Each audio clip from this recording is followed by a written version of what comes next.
Holy shit, I saw somebody.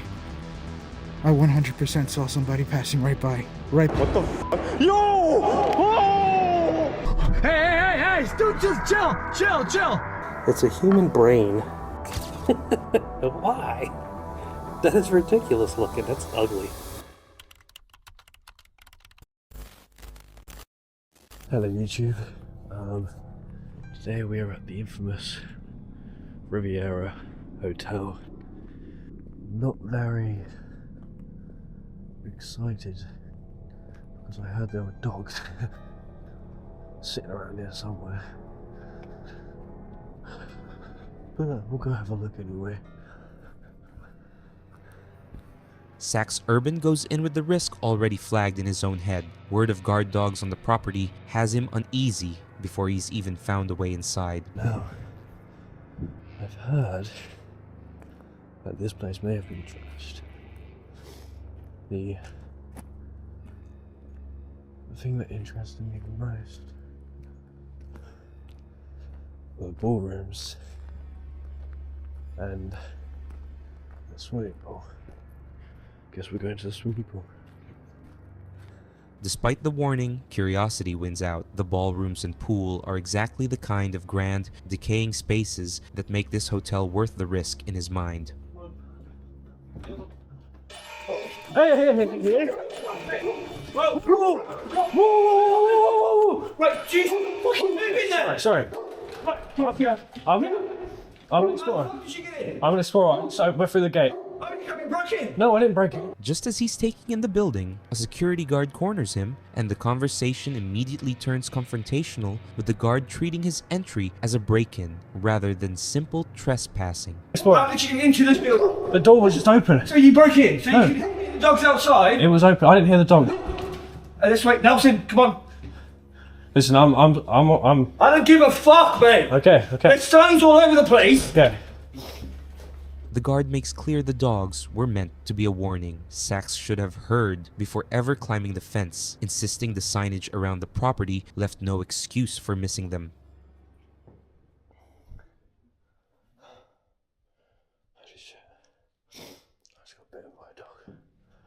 Before the confrontation even fully resolves, one of the dogs reaches him, turning what had been a tense conversation into an actual injury. There's 6 going up the fucking road. Yes. So whenever you climbed over a fence, you had to go past the sign saying dogs are roaming free on this side. Okay. How the fuck did you get in here? I Yeah, climbed you over the walked gate, in here so- because the door was open because I was outside with the fucking dogs.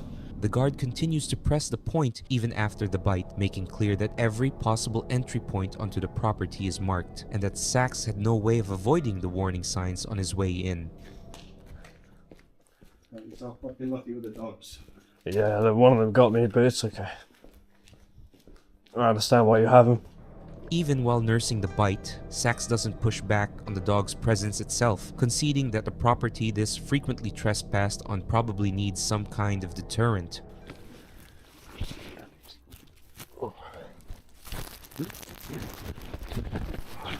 Sounds a bit you were lucky with the dogs. Please pass the word on because the next one might not be.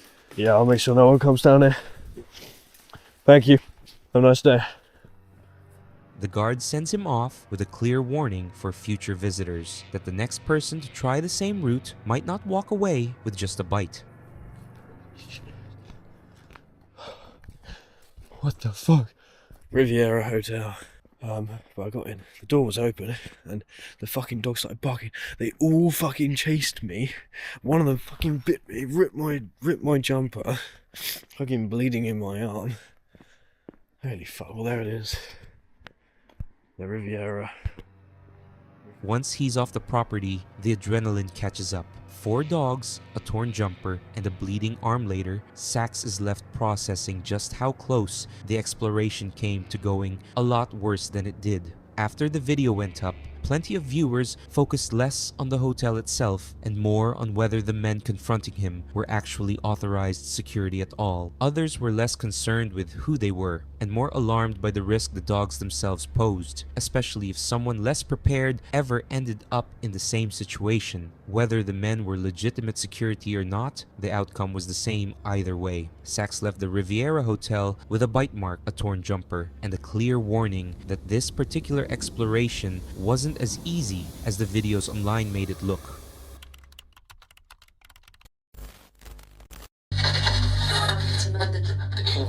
I was murdered. It clear as crystal just said I was murdered. This is the phrase that sent paranormal investigator Andrew and his team back into what's been called the world's most haunted house, a spirit box response too specific to walk away from. So obviously Proven Demons are doing a live stream and I'm actually recording a proper episode. Yeah, I'm going to do the episode anyway. It's just a mystery episode. Plus an explore. What starts as a routine investigation quickly turns into something Andrew wasn't fully prepared to document, but he decides to keep filming anyway, treating it as both an exploration and a mystery still unfolding in real time. I know it's stupid. If there's a body in here, I probably shouldn't ask you to reach out and grab my hand so I can pull you out, but if you could, it would be very helpful right now.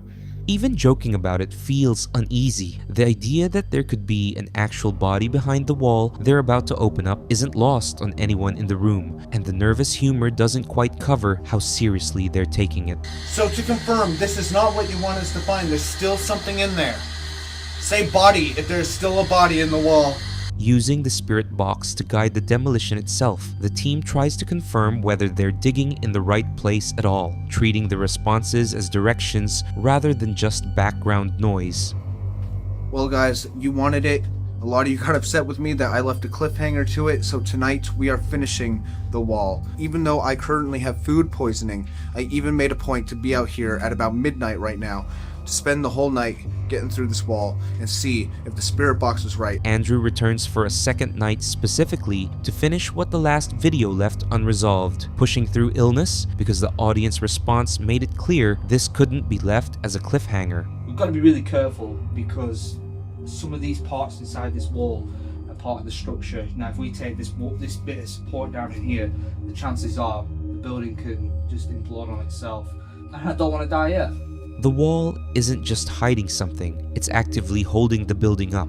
Every brick they remove risks bringing part of the structure down on top of them, turning a paranormal dig into a genuine safety concern. Don't touch that. This is...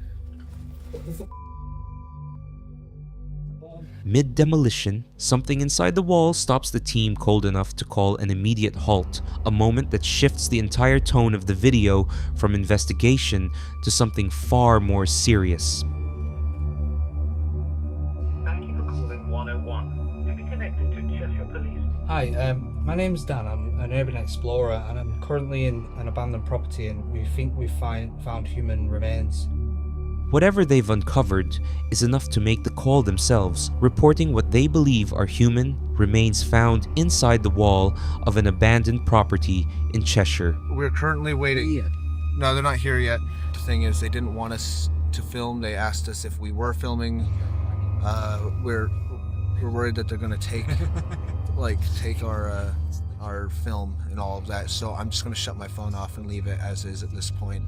While waiting for police to arrive, the team grows concerned that their footage could be confiscated as part of any investigation and starts making quiet decisions about what to keep recording and what to shut off.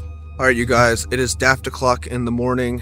We're done. It's now a matter for the crime scene investigation CSI to take care of it from here. By the early hours of the morning, the discovery is officially out of their hands, handed over to crime scene investigators to determine exactly what was found behind that wall. After the video went up, plenty of viewers were completely convinced, treating the outcome as validation for the investigation itself. One commenter praised the team directly for what they'd apparently uncovered. Not everyone took it at face value though. One commenter poked fun at the entire premise, joking about how the story would sound if someone tried explaining it to a 911 operator. Whether it was genuine evidence or an elaborate coincidence, the case was handed to the coroner exactly as the video description claims, leaving viewers to decide for themselves just how much of it they're willing to believe. Andrew's team called the police themselves and handed the case straight to the coroner, but a wall hiding something is only the start. Oh, hey, what's up, man?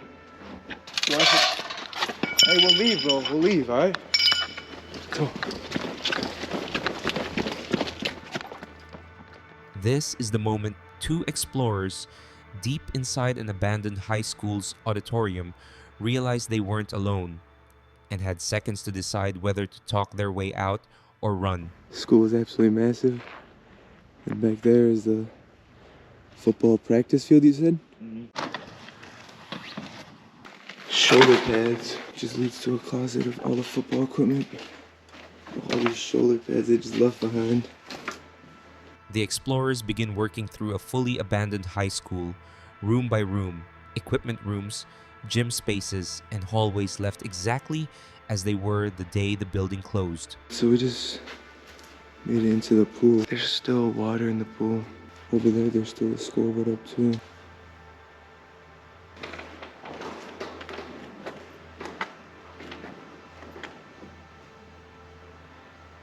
Over on this side, the bigger pool. Yeah, it's stuff they left in there. This side was 5 feet. The natatorium is still holding standing water years after closure.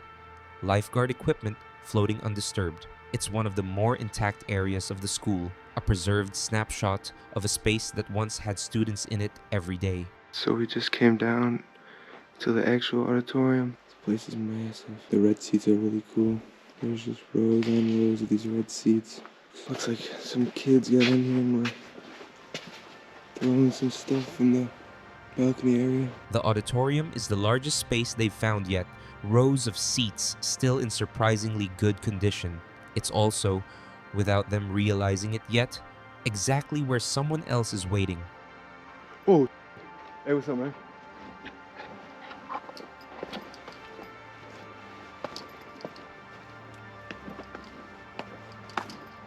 You want us to get on out of here? You want us to... Hey, we'll leave, bro. We'll leave, all right?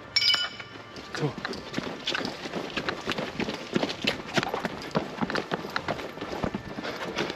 Let's go.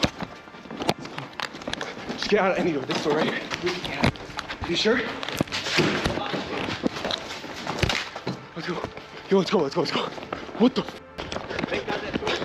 Yo, he pulled up on me, bro. He wasn't seeing us. The confrontation escalates fast. Whoever confronted them in the auditorium doesn't just tell them to leave, he follows, forcing them into a full sprint down the road outside the building. Alright, so we just made it back to the school that we got chased out of. The guy actually followed us all the way down to this sidewalk here. We were sprinting all the way down this road, but we needed to come back. There were some things I didn't see, didn't get on video, so hopefully this isn't going to be like last time. You can actually see Despite being chased off the property once already, they return, determined to see the parts of the school they hadn't gotten to film. This time, they noticed something new, an active police camera near the entrance, absent on their last visit. Bando thought he heard or saw someone in the same hallway that we got chased out of last time, so we're going to walk back around and find an entrance on the other side of the school now. Even on the second attempt, the tension doesn't fully disappear. A possible sighting in the same hallway as the earlier confrontation sends them rerouting to a different entrance entirely, rather than risk a second encounter. So this room's got all the old football jerseys in it. Looks like the practice jerseys. It's really cool, even the pants are in there and stuff. I got one of the jerseys out. You can see it's Gary Mann on it. With the immediate danger behind them, the exploration continues deeper. Jerseys, pads, and personal artifacts left untouched in the locker areas for years. Coming into this room right here, you can just smell this is where the fire was at. You can kind of see it on the wall over there as well. All the burn marks on the wall. Fire damage marks one section of the building clearly, a visible, physical record of exactly how parts of the school met their end, separate from the slow decay affecting the rest of it. The second visit ends without incident. The stadium, the overgrown press box, and the rest of the grounds finally documented in full, something the first attempt never allowed them to finish. In the comments, one viewer summed up exactly what made the confrontation so unsettling: being chased by someone holding a metal bar and having to go back not once, but twice to finish what they'd started. Another commenter pointed out just how unusual it was to return to the same building after already being chased out once, behavior they compared directly to a horror movie character. To this day, the identity of the man who chased them out of the auditorium remains unknown. What was meant to be a straightforward walkthrough of an abandoned school turned into two separate trips, one full sprint down a public road and a building that, even empty, still had someone watching over it. Oh, Dave, we got it! This is the moment two explorers finally found what they'd spent an entire day searching for, the one room in an abandoned asylum most people never managed to locate. This is a mission. There is security on this site. I've never been here. I don't know. So we're going to jump into one building and we're going to use Google satellites to see where we are and how to get to each spot. Opened in 1917, Laurelton State Hospital was built specifically to house women labeled a self-sustaining town hidden deep in the Pennsylvania mountains, deliberately built far from public view. It stayed operational until 1998, when the doors were closed with 198 people still living inside. This is the real deal. This is raw exploring. We're not supposed to be here. We're showing you history. We're going through it. With no security patrols visible yet, they pushed deeper into the complex, using an old floor plan shared by a friend to try to map out the school, the auditorium, the admin building, and the one location they most want to find, the morgue. So I do hear a car, but it's not coming up this road. I could just be on high alert. The thing is, this entire exploration is a full experience of what it's like exploring an abandoned place as a full raw experience. We're trying our best to not be seen in broad daylight. Every sound outside becomes a variable to account for. With guards known to patrol the property, the two stay alert to any vehicle, always weighing whether it's simply passing traffic or something closer. You hear them, right? He's in front of here. Yep.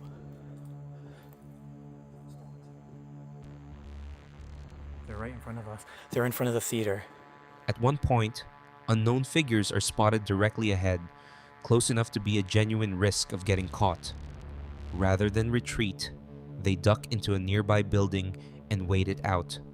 Oh, shit. When he didn't see me, he just walked across. Dave's not even gonna know. Later, near the administration building, another figure crosses in the distance, possibly a caretaker, possibly someone else entirely. With no way to confirm who it is, the explorer presses forward alone, keeping the encounter to himself for the moment, rather than risk drawing attention by calling out to his partner. Wow, people were chilling here. Definitely people squatting here. Even right now. Scares me. People are living here. Inside the administration building, signs of recent human presence are unmistakable. Clothing, personal items, evidence someone has been staying there. In a building this isolated, that discovery changes the entire feel of the exploration. I see the word morgue here. Dude, no one spray paints morgue unless there's a morgue. I know, but there's gotta be a morgue here. Morgue! Wait! Morgue right behind me! Is this it? Oh, shit! Dave, we got it! We found the morgue! After hours of searching building after building, the morgue is finally found in the very last structure they check, fully intact, complete with the original examination tables, x-ray equipment, and cold storage where bodies would have been kept before burial. Such an epic find. I mean, these are pretty mint. Just imagine, like, every day someone's like, well, not every day, but someone's like putting bodies away and just closing them like this. Every day. It's so eerie. That's the temperature and how cold it'd be. Standing in the room where hundreds of patients would have been brought after death puts the entire day into perspective. A self-contained town built to keep an entire population of women completely out of public sight, from admission all the way to death. In the comments, one viewer who grew up nearby shared a personal connection to the site. 3 generations of their family had worked there before it closed. Another commenter pushed back on how lightly the tour framed daily life inside, pointing out that patients were often locked into their rooms and had far less freedom than the exploration made it seem. To this day, Laurelton stands abandoned, its building slowly collapsing under decades of neglect. What started as a search for one missing room ended as a full walk through an entire hidden town, one built to erase the people inside it from public memory, and now slowly being erased itself.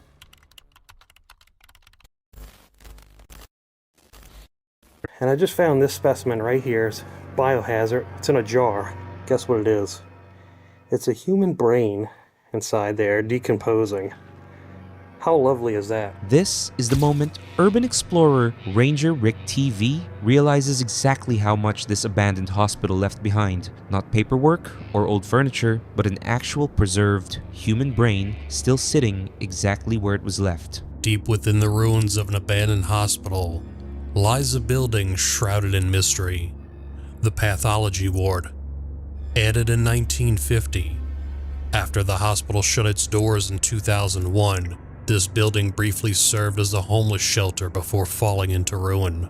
The pathology ward has lived several lives since the hospital itself closed, first abandoned, then briefly repurposed as shelter, before being left to decay completely. Whatever secrets are still inside have had over 2 decades to settle in. This specimen was received without proper identification of either the specimen or the accompanying laboratory request. Huh.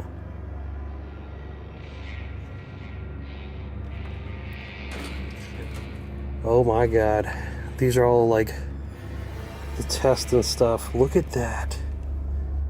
I think that's somebody's blood right there. They were testing the cells or something. Look, all of these. I'm not touching that at all. Inside what's left of the records room, actual lab specimens and blood samples are still sitting out in the open, unlabeled and unclaimed, exactly the kind of detail that turns a routine building walkthrough into something far more unsettling. I found more of these little pathology things that you can look at under a microscope.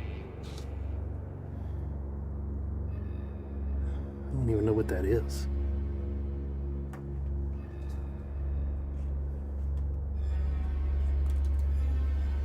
That looks like a bunch of blood cells or something. Old microscope slides are scattered throughout the room, remnants of actual lab work performed on real patients, now abandoned and left to whatever the building's decay wants to do with them. This is all the patient files and records and everything like that. You would think there would be some kind of HIPAA laws against these or something. It's got everybody's names on it, with all their problems and everything that they had wrong with them.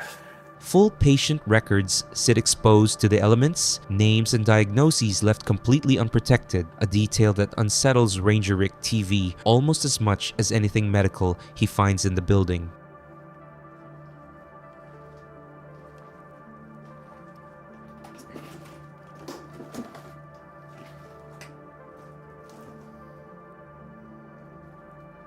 And I just found this specimen right here. It's biohazard. It's in a jar. Guess what it is?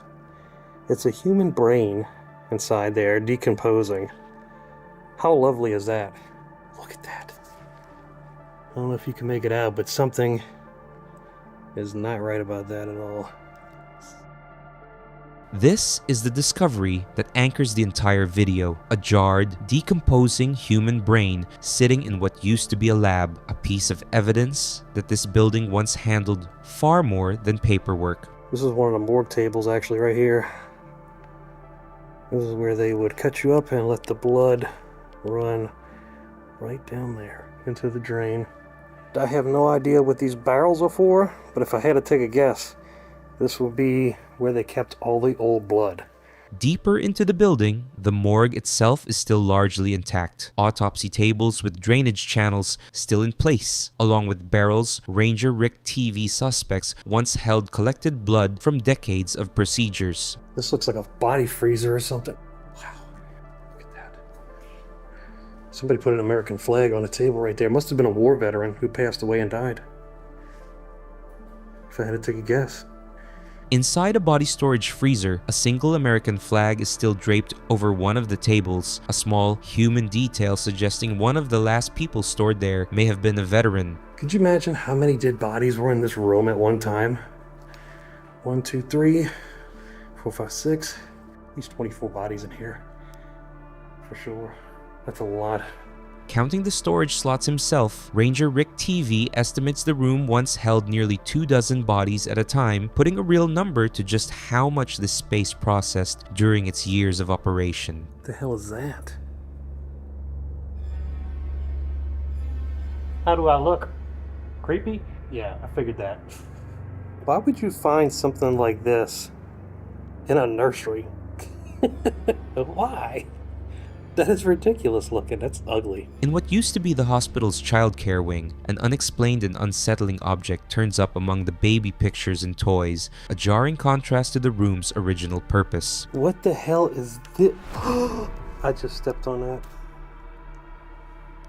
That is a dead... Looks like a dead dog. Just got trapped in here. Couldn't find his way out and he died. It's terrible. The building's decay isn't just historical. Wildlife has clearly found its way in over the years, and not always found its way back out, with the remains of a dog serving as a grim reminder of how dangerous these spaces still are. Remember how I said that other room was the most decayed I've ever seen in my Urbex career? I take that back. This one is. I'm kind of afraid to walk on the floor though. As he moves through more of the building, Ranger Rick TV keeps finding rooms that top the last for sheer decay, structural damage severe enough that he openly hesitates before stepping further inside. That is a massive dead bird. What in the hell is... That's like an eagle. Look at the size of that thing. That is definitely an eagle. Wow. That is brutal looking. Even near the end of the exploration, the building keeps producing unexpected finds, this time the remains of what appears to be a large eagle, another creature that met its end somewhere inside these walls. Soon, this place will be demolished. And as I leave this place behind, it feels like the walls are holding secrets I'll never know. This hospital once saved lives, but now it's just full of forgotten stories. With demolition on the horizon, Ranger Rick TV leaves, knowing this may be one of the last chances anyone gets to document what's inside, taking with him only the footage of secrets the building never fully gave up. After the video went up, plenty of viewers couldn't get past the sheer number of remains left behind, answering Ranger Rick TV's own question about the morgue with dark humor. Others responded less with humor and more with genuine empathy for everyone who had actually passed through this building over the decades. Whether viewers focused on the grim history or the sheer scale of what was left untouched, the pathology ward's days are numbered, and this footage may be one of the last documented looks inside before it's gone for good. Whatever secrets that pathology ward was holding, it never gave them up before the demolition crews moved in. This is Mike, a solo urban explorer attempting an overnight stay inside a massive abandoned building he's never set foot in before. He's hopped several fences to get there with no clear idea what's waiting inside. Pretty much at the building now. I'm by myself. I don't know if I mentioned I'm by myself, so if anything does happen, I won't really have anyone help me. He's alone, with no backup and no one aware of exactly where he is. The building alone is already massive from the outside, and he hasn't even gone in yet. Guys, I just heard like a noise from over there.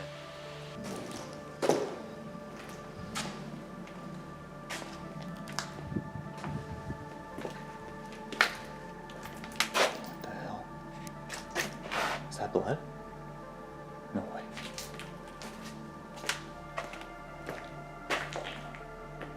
Noise. That's like either like red paint or like I don't know what that is.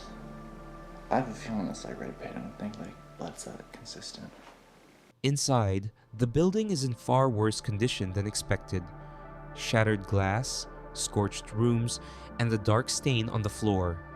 He initially mistakes for blood before deciding it's likely paint.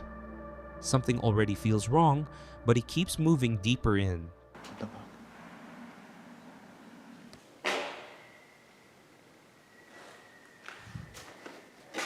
I'm hearing like these weird noises.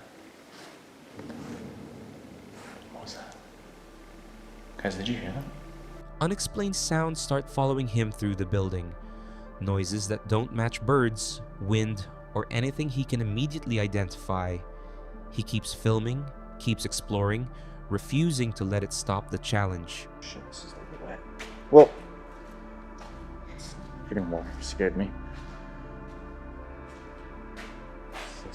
I don't think this is... Look at that. It's been like welded shut. It's nuts.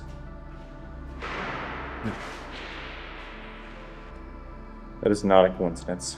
What the hell was that? Hello? A door welded completely shut stands out immediately. A deliberate man-made detail in a building otherwise left to rot. Something about it doesn't sit right with him, but there's no clear exit that direction, so he presses on. So here's the outside, guys. From the other side.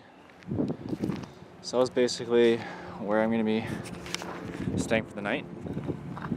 He picks a room with carpet flooring to sleep in, sets his bag down, and decides to wait until nightfall before continuing to film, planning to capture whatever happens once the building goes fully dark. It's kind of creepy. I haven't really been hearing any noises since that last time, since I was in the big room.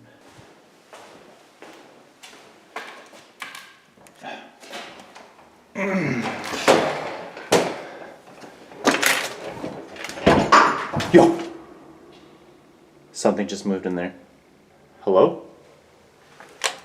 I don't think I've actually been in this room. Hello?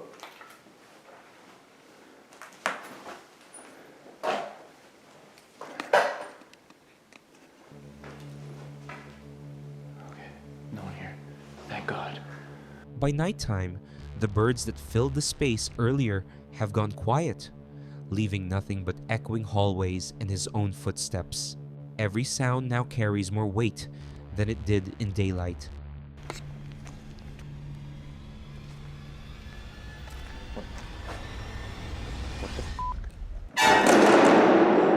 What the fuck? Yo! Oh!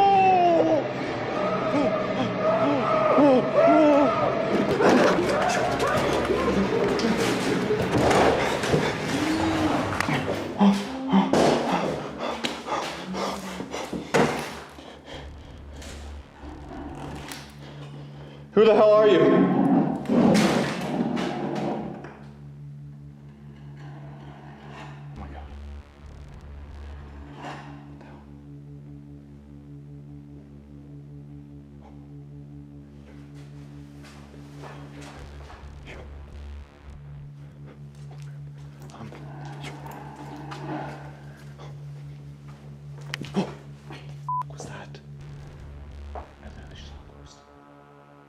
Deep inside the building, Mike comes face to face with someone else, a figure he never expected to encounter in a place he assumed was completely empty.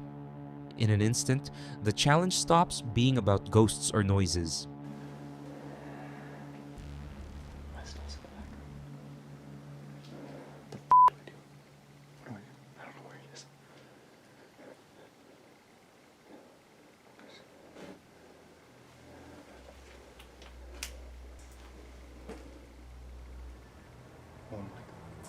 Hello? Guys, my bag's over there.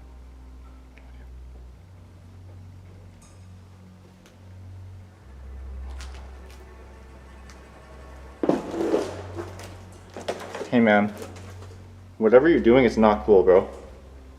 I swear.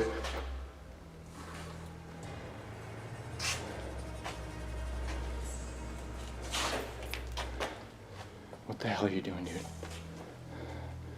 Whoever you are, leave me alone. Okay?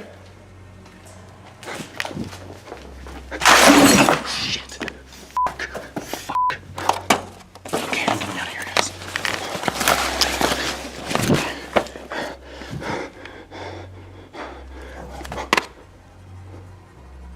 With his bag and gear left behind in another room, Mike is forced to decide between retrieving his things or getting out immediately. He tries reasoning with whoever is in the building with him, getting no response back, only silence and the growing certainty that he needs to leave right now. Oh god. Okay. Alright, we're getting out. We're getting out of here, guys. Whatever we do, we're getting out. He's gone. Oh my god. Put on this way. Put on this way. I don't think I can get through this. We're going through that window that I showed you. Holy shit. Run! Oh god!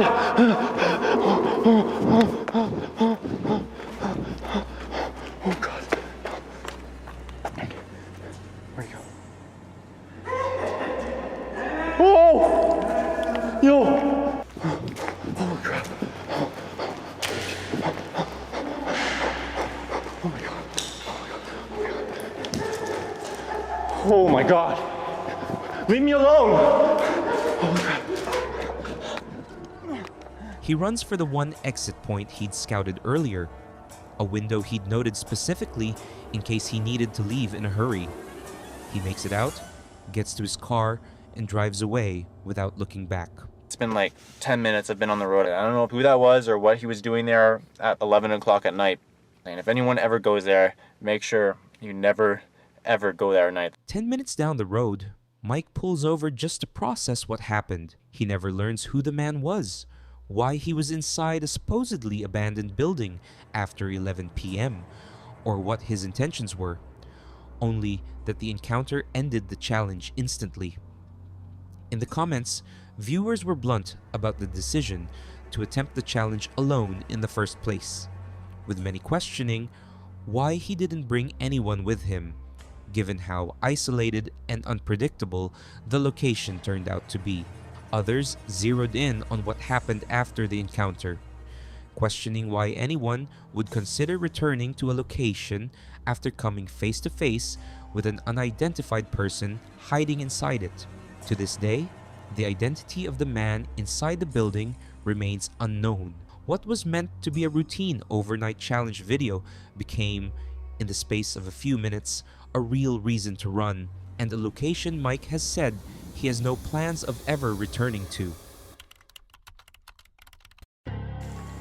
This is what I don't like, all these nooses and stuff. Yeah, that in bags. Oh yeah. Oh, I hope that Oh, ain't that's blood. blood right there. Oh, jeez. Alright, let's get the hell out of here. This place is creeping me out. This is the Dig Fellas, two relic hunters searching the woods for old stone walls and foundations, the usual remnants of long-abandoned homesteads. What they find instead is something neither of them expected. Dude, this is the weirdest thing I've ever seen in the woods. I know. I didn't think we were gonna find this.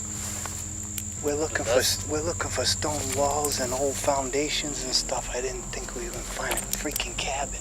2 miles deep into the woods, far from any road, they stumble onto a fully intact cabin, collapsing roof, tree fallen through it, but otherwise still standing after decades of abandonment. Look how they had everything all locked up, like they were locking someone in here. Before even going inside, the exterior gives them pause, the doors and windows secured in a way that looks less like protecting the cabin from intruders and more like keeping someone inside from getting out. Oh, damn. There's a bed in there still. This is messed up, dude. Looks like somebody killed himself. Look at that. What are the ropes all about? Inside the first room, a bed frame sits beneath a hanging noose. Neither of them can offer an explanation that feels adequate. The setup reads less like an accident and more like something deliberate. We're 2 miles into the woods, dude. This could be a perfect place for someone to be hostage, kidnapped. Those newspapers were 1973. These things look old too. The isolation of the location becomes part of the theory itself. Dated newspapers and magazines from the early 1970s place the cabin's last use decades in the past, in a spot remote enough that no one would have heard anything. Look, some Somebody's jinx right there. Yeah, jinx is the right word. I feel like I gotta get out of this place. Ew, don't even touch that. Oh, nasty. A board game, Jinx, sits alongside pillows in one of the back rooms, an oddly domestic detail inside a structure that otherwise feels increasingly wrong the longer they stay inside. Oh, Jesus Christ, what the hell? Oh my god! Oh god! What was that? What the hell? Don't. Oh god. Jesus, that ain't funny. That thing just flipped open. Something moves unexpectedly inside the cabin, startling both of them badly enough to nearly abandon the search entirely before they talk themselves into continuing. That's weird. This is something weird, correct? Like, you see the hammer right there is broken already. Somebody got killed in this place. Well, I don't know what the ropes are for. Go look at them ropes again. A broken hammer becomes the next piece of circumstantial evidence, feeding directly into the same theory, building throughout the exploration that whatever happened in this cabin wasn't peaceful. What's weird is the bed is still made. It's like 40 years later, the bed is still, like blankets are still here and stuff. This is what I don't like, all these nooses and stuff. Unless this is some kind of sex swing. Deeper into the cabin, a second bed is found still made, decades after anyone would have last slept in it, alongside more rope rigging that resists any single, clean explanation. Look at this, shirts and stuff still in bags. Oh yeah. Oh, I hope that Oh, ain't that's blood. blood right there. Oh, there's blood all over the bed right here too. Oh god. Let's get the hell out of here. Clothing left behind in bags and a stain across one of the beds neither of them wants to name outright finally pushes the tone from curious to genuinely unsettled. They're gonna kill us if they catch us here. Oh, Jesus Christ. What? It's a head. A wreck. Oh, what is this? ¿Qué madres es eso? Scared the crap out of me. Oh my god. Friggin' body. What? Jesus. Oh my god, that looks like... It looks like a real skull. A skull-like object surfaces among the debris, the final piece that convinces both of them it's time to leave. Whatever explanation exists for everything they found, they've decided they don't want to be the ones to confirm it firsthand. So imagine this. We found blood. On the clothes in a bag. We found tied up ropes on the bed. Like someone was kidnapped. So what do you think? Look at this. That's ironic, right? Something drew us out here. That's him, President Nixon. This is how old this place is. That's the last time someone lived in there. Oh yeah. 45 years old, buddy, was the last time someone was living out here. That is weird, dude. It's right there. Yeah, we made it, buddy. Look at Nixon's truck's right up there, so we made it. This is the road. I marked it with the GPS, which was very smart. And we are out of here in one piece. Now, hopefully we didn't get cursed and the truck's gonna start and all that.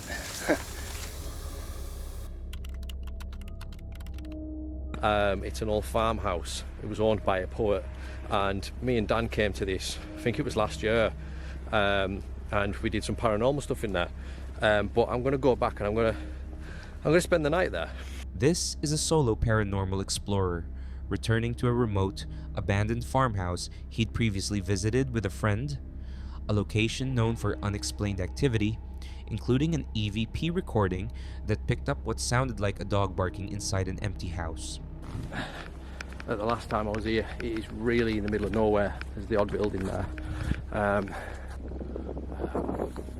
just have a quick scout about. I don't think anyone's... The house sits isolated across open fields, with no nearby neighbors, no passing traffic.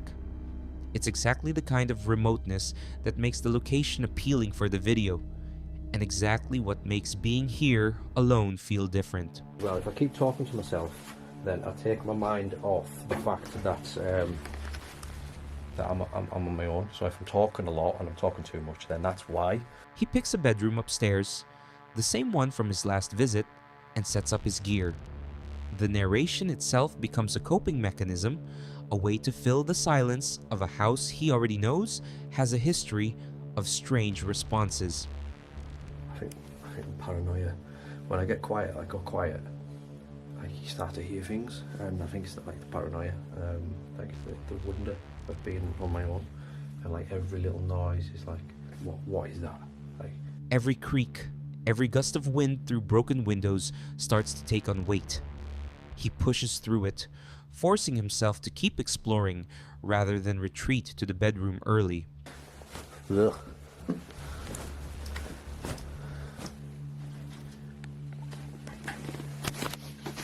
Would you sleep in this bed in this house? Yes or no? Hit the comments. Right, let's get in. Oh my god. It is awful. With the house explored, he commits to the plan, climbing into a decades-old filthy mattress inside a decaying farmhouse, night vision camera rolling, fully alone for the night. Who was the last person to sleep in this bed? When was it? It's all these questions going around my head. It's just...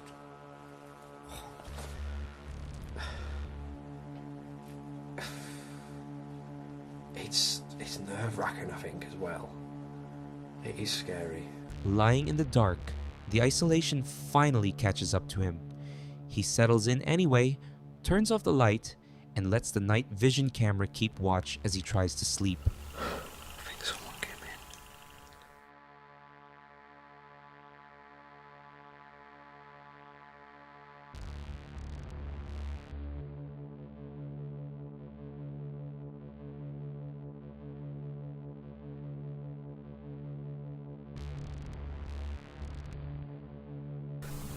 That was weird.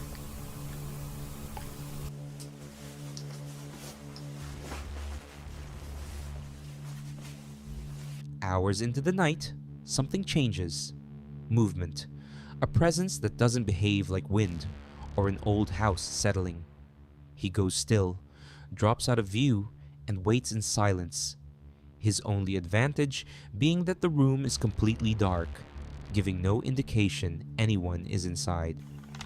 I think I'm fine. Can't see. I need to put my proper light on. I slid down there as much as I could, and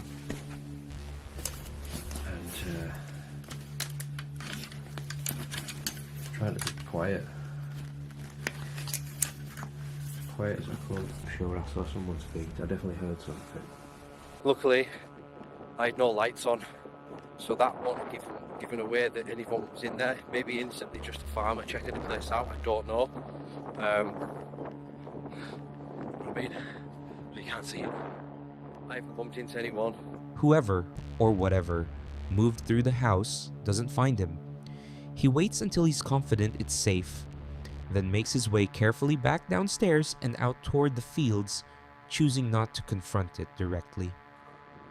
Nearly back at the road. Look at this, I don't know if you can see the eyes. Yeah, the eyes of the sheep. Walking over that hill, and all I could see was all these eyes looking at me. It was like Silence of the Lambs. Kind of like Hills of Eyes, but it's a sheep. The walk back is its own unsettling experience. Dozens of eyes reflecting in the dark before revealing themselves as nothing more than a flock of sheep. A tense final stretch before finally reaching the safety of the car. After the video went up, one viewer offered a theory that stuck with a lot of people in the comments, that whoever came up those stairs wasn't a ghost at all, but someone who noticed a light on inside a house that should have been empty. Another commenter admitted the moment hit them just as they're hard watching from home, describing the tension of not knowing whether whoever was climbing those stairs meant harm at all.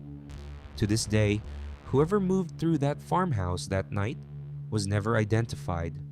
No confrontation happened. No explanation was ever confirmed.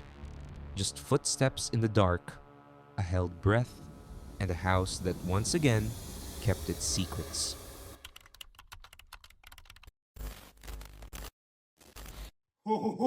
That is a huge blood stain. Look at the paper too. This is the moment YouTuber Chris Condon and his friend Jacob realized the abandoned middle school they were exploring wasn't just trashed, it may have witnessed something violent. So right now we are filming another abandoned school and I've been here before, but the last time I came here, the power was on. This was like 2 years ago. The power was on and like it was brand new, and now you'll see if you watch that other video that it's completely trashed, looks completely different. Chris isn't a stranger to this building. He filmed it 2 years earlier when the lights still worked and the school looked freshly closed. Returning now, the difference in condition is immediate and stark.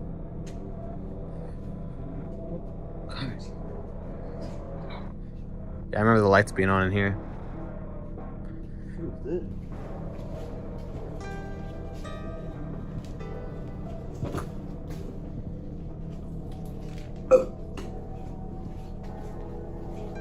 Dang, this place is so trashed compared to before.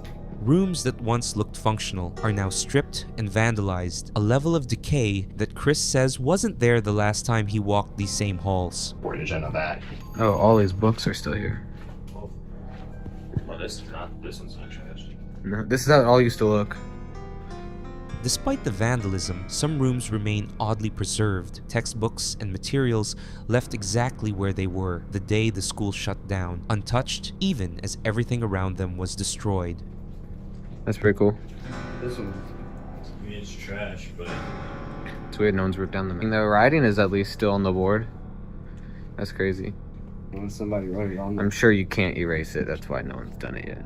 Yeah. Old handwriting still sits on one of the classroom boards, untouched for years, a small detail that makes the abandonment feel more recent and more personal than the destruction elsewhere in the building. Holy crap. Please got shot up. Like actual bullet holes. Like, these are actual bullet holes. That's crazy. What was already an unsettling exploration takes a sharper turn here. Actual bullet holes visible in the building. The first hard evidence that something more serious than typical vandalism happened inside this school. That is a huge blood stain. Look at the paper too. It's brown. Blood oxidizes and turns brown. No, you're right. Oh my god. Blood. That doesn't look too old either, dude. Look at it. Look at that. That's like not that old. Or maybe it's just because the water's dripping that it's like wet still. Moments later, they find what appears to be a large blood stain soaked into paper on the floor, discolored in a way Chris immediately connects to oxidized blood, and fresh enough looking that it unsettles both of them. But that's more brown. This is like lit. red. Like, that's red. And that was sticky. Like, you see what I mean? Yeah. Like that wasn't, that's not water. Like, water will not make an implant like that. Yeah. Somebody's here. There's like a body around in here. I would literally cry if I found a body. Like, actually cry. The texture and color of what they're looking at only adds to the concern. Chris openly admits the possibility crossing his mind that somewhere in this building there could be more than just old blood stains left behind. I don't even know if it's blood, that just freaked me. Actually impressive. Yo, give me that flashlight. No, you can't really see anything anyways. Next time, you bring. Dang, this is like untouched. Even after the initial shock, neither of them can say for certain what they actually found. Limited lighting leaves the discovery frustratingly unconfirmed as they continue through the rest of the building. Alright, so we're about to head out now. Next, we're gonna go to a hotel, I think, or a haunted house. So if you see that video, you'll know that I made it there. If you don't see that video, then I didn't make it there and I probably died in the process. See you next time. As they wrap up, Chris ends the video the same way he often does, half joking about the risk of his next location, unaware that this particular school's blood-stained floor would end up being the detail viewers couldn't stop discussing. After the video went up, viewers zeroed in on the exact same detail Chris and Jacob had reacted to, connecting it directly to the bullet holes found just moments earlier in the video. Others weren't convinced the stain was blood at all, offering a far more mundane explanation for what they were looking at, whether it was evidence of something violent or simply chemistry and time working on an old school floor. Chris never got a clear enough answer inside the building itself, leaving the stain and the bullet holes beside it. Another unresolved detail from one more abandoned building he walked away from. Chris never got a straight answer on that bloodstain, and the school kept it secret. Basically, the school that I went to when I was in like up to year 2, I left in year 2, and then shortly after it closed down. It's been abandoned ever since. Right. So like 15 years ago, basically. Right. He reckons it's haunted. So We just should investigate. Like, we're gonna go see what's up. This is the setup for Joe and his friend Elliot's exploration, a school Joe actually attended as a young child, closed and abandoned for around 15 years, with a reputation for being haunted that neither of them can ignore. Look, this is it. Look, fenced off. That's it. That's it. Shut the up. Told you. Bruv, I'm not going in there. Bro, I'm not going in there. We are. Bruv, that looks so Oh my god. Bruv, there's no chance. We've got to go in there now. We've come this far. Just getting to the building proves to be its own obstacle, a fenced-off perimeter that immediately makes both of them question whether this is a good idea even before setting foot inside. This is where I used to go to school. You used to go to school here? In year 2. Bruv, it's got barbed wire, mate. It's not even like they don't want anyone in here. Bruv, what if our torches like run out of battery? 2 more. You got 2 more? Joe processes the surreal reality of standing outside the same school he attended as a kid, now barricaded with barbed wire, while making sure they're prepared in case anything goes wrong once they're inside. Hang about, you do not want to go anywhere near this place. Mate. What? I can see eyes through there. Can you see eyes? Look, look, look. Oh my god. Oh, it's a horse. It's a horse, you what dickhead. The horse. That scared the shit out of me. After everything, a horse scared you. Before they've even reached the school, a set of glowing eyes in the dark turns out to be nothing more than a horse in a nearby field, an early moment of comic relief that neither of them realizes is about to become a much bigger problem later in the night. Yeah, into a horse freaking lair. Go on then. Yeah? Yeah, go. Wait, what's... Okay, you in? Yeah, go on. Oh my god, can't see shit. Alright, we're in the horse's territory. I made it. Oh, where's the horse? Keep your eye on. That's it. That's the it. school. We're there. We're actually in. We're in. Holy shit. We made it. Mate, look at all the ivy and broken shit up there. Getting into the school requires cutting straight through the horse's field first, and after a tense scramble through the fence line, the pair finally make it inside the building itself, greeted by ivy and decay throughout. Danger asbestos. Wait, isn't that the shit that freaking makes you suffocate? Isn't that?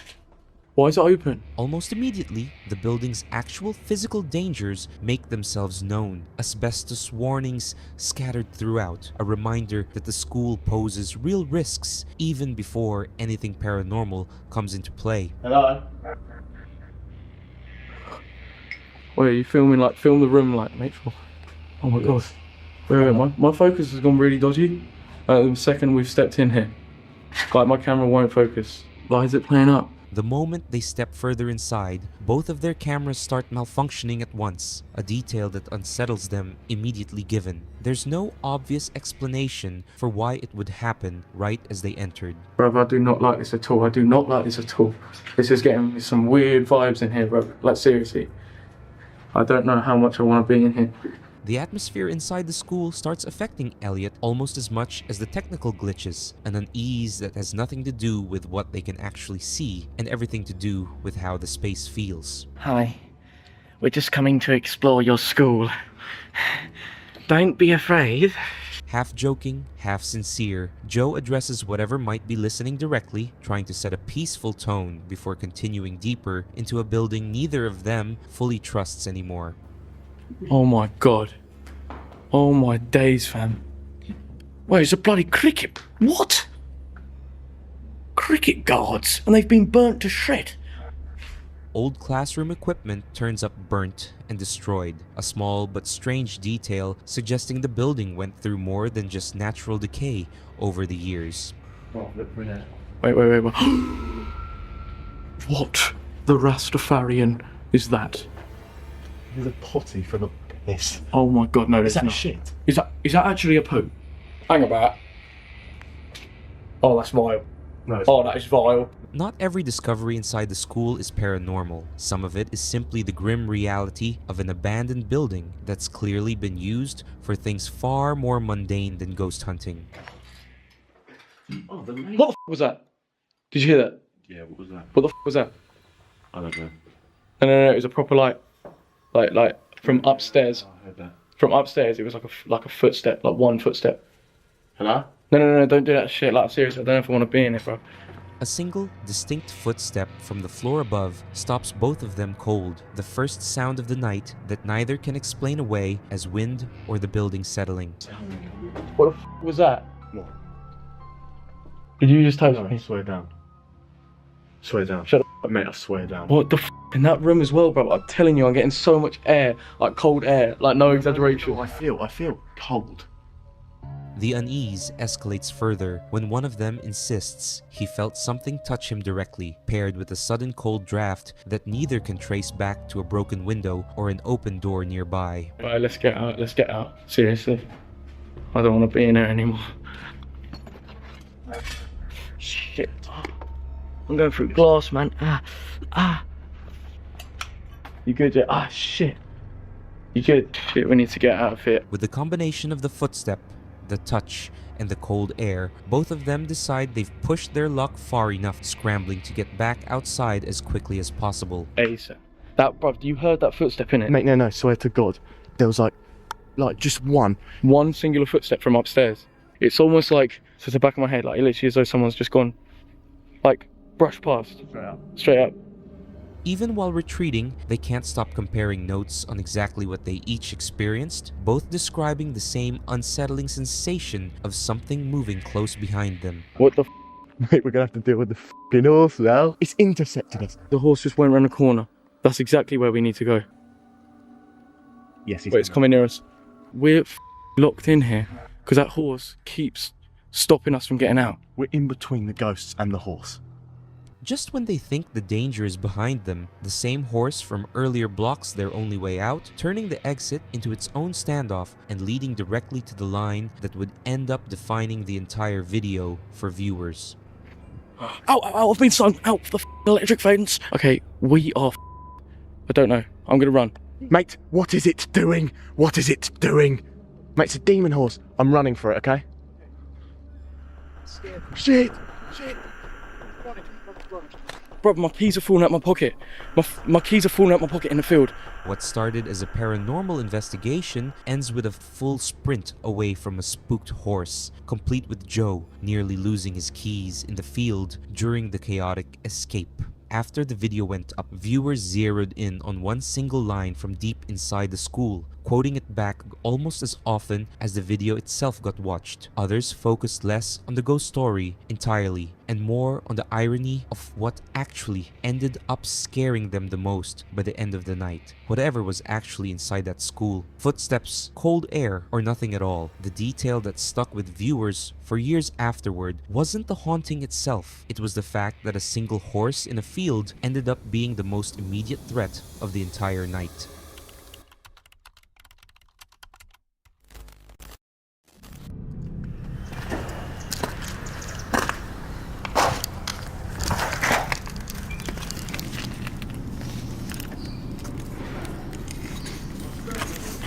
I ain't gonna fuck with your stuff. You good, bro?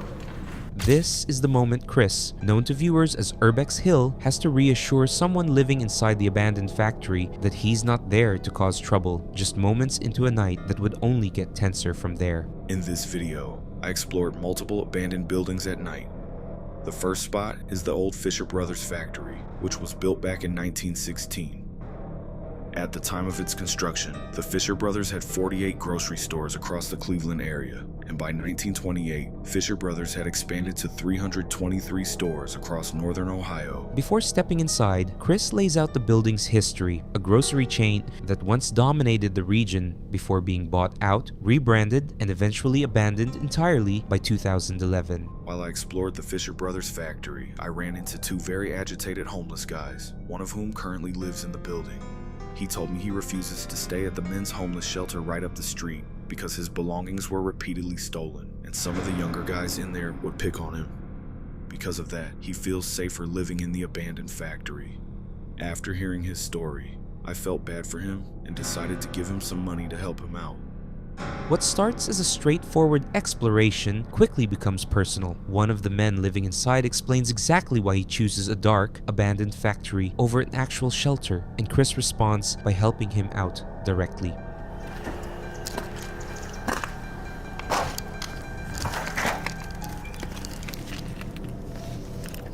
What up, bro?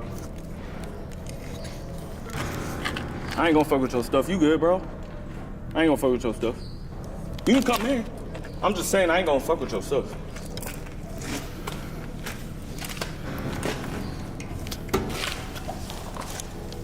The tension of the encounter is immediate. Chris has to repeat himself just to make clear he isn't there to take anything, aware that showing up unannounced in someone's living space rarely goes smoothly. Those scrappers is pissed.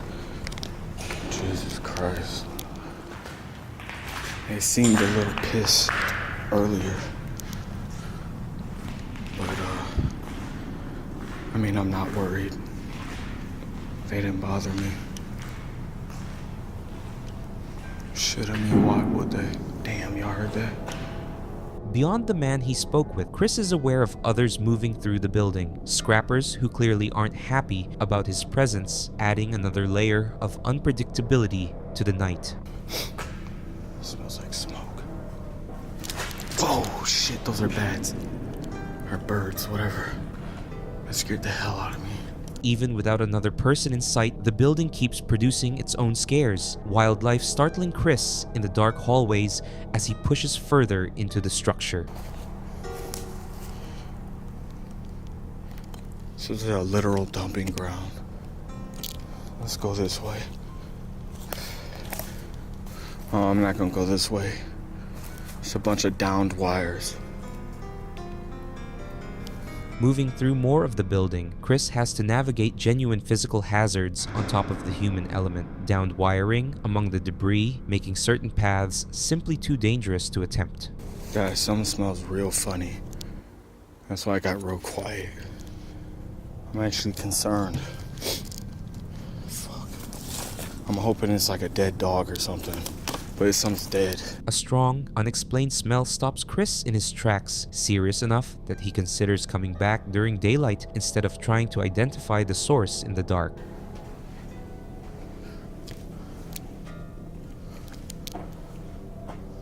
This place has power. What the fuck? I wonder if it has an alarm too. These weren't even abandoned like 4 years ago. Moving into the second location, an abandoned apartment complex in East Cleveland, Chris quickly realizes this building isn't fully dead yet, still carrying live electricity despite being vacant for years. Fuck, there's people here. I can hear them walking. Just as the description warned, this exploration turns considerably more sketchy. Footsteps overhead confirm Chris isn't alone in the complex, and every step from here forward carries the risk of a direct encounter. I'm in East Cleveland. Of course people live in these things. And they prostitute out here. Look, someone's weave. Prostitutes weave. They must stay in one of the rooms down there. Piecing together the scattered belongings around him, Chris draws his own conclusions about how this specific building is currently being used, adding another reason to stay cautious rather than confrontational. Dude, this place is big as fuck, and I am lost. Dude, why do they have cameras? Someone said this is fake AI, bro. AI. Even while trying to navigate his way out, Chris has to field live comments, questioning whether the footage is even real, responding directly to viewers in the middle of an already tense moment.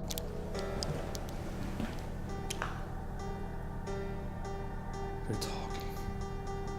Oh my god. People are coming in.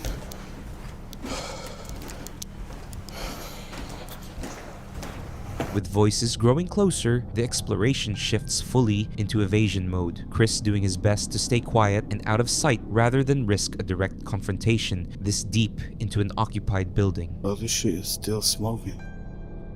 Somebody's in here doing something. Look. Somebody was literally just in here. There's cigarettes. A still smoking cigarette confirms just how close Chris actually came to whoever else was moving through the building, evidence that someone had been standing in that exact spot only moments before he arrived. After the video went up, plenty of viewers focused less on the scares and more on how Chris handled the man he met inside the factory. Others were more troubled by what the man's story actually revealed about the alternative he was avoiding between the scrappers, the still smoking cigarette, and the building that somehow still had power years after being abandoned. Chris walked away from both locations with more questions than answers, and viewers were left just as unsettled by what he found as by who he found it with. Why would you touch that?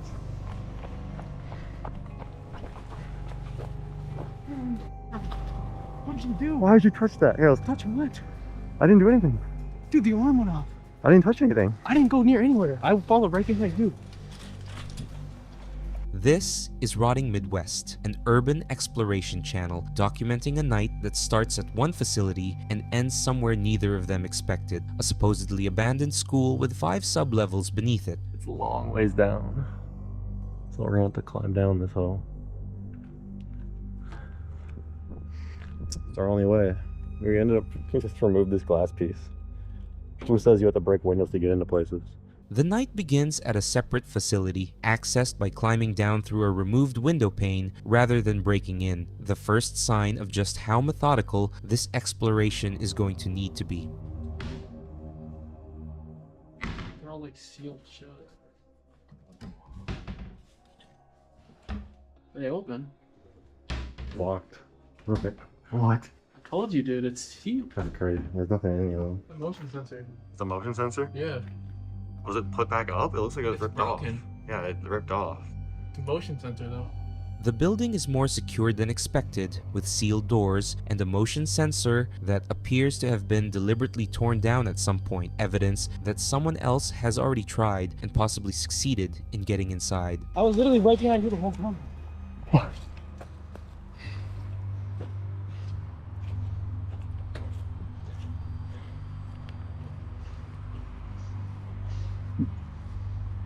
Damn, that was crazy.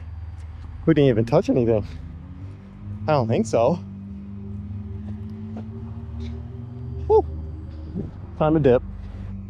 All right, guys, we just made it out. I don't even understand what happened. An alarm goes off with neither of them anywhere near a sensor or door.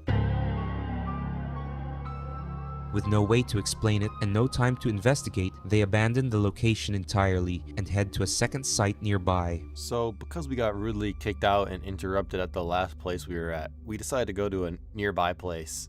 And this place was crazy. We went to a school, and you just gotta see what happens next because it was untouched and it was insane. The next stop is an abandoned school, one that, unlike most locations they've been to, appears to have been left completely untouched, down to the books still sitting on shelves. There's a library right here. Did they really just cut off this gym for a library? It's one big ass library.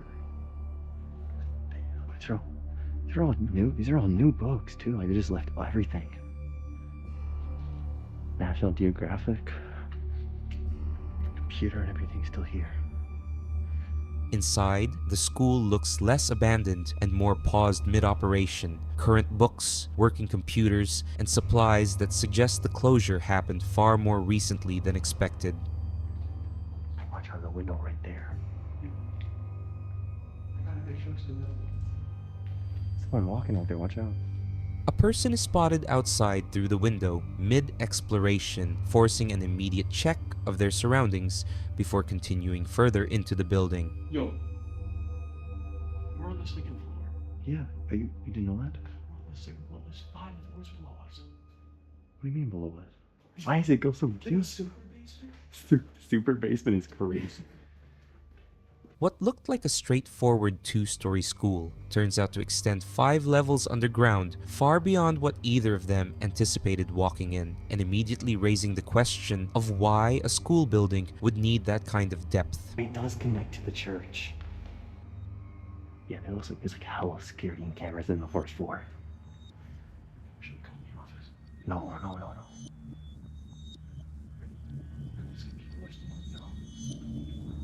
Yeah, this could still be used. That's why the first floor is guarded. As they descend, active security equipment becomes visible on the upper basement levels, a strong indication that at least part of the underground structure connected directly to a neighboring church may still be in current use. What is that?